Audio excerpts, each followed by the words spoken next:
কি হয়েছে তোর? ওই মেয়েটা কে রে? ও ও তো মনিরা, সেকেন্ড ইয়ারে পড়ে, আমাদের 2 বছর জুনিয়র। কেন? কিছু না।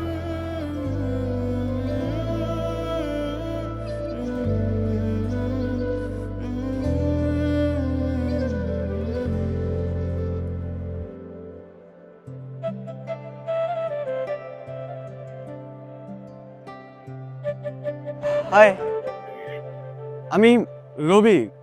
ওই যে ওদিন যে ফুল নিলেন না আমার থেকে, আমি কিন্তু জানি আপনার নাম মনিরা। তো আমি জানতে চাইছি আপনার কাছে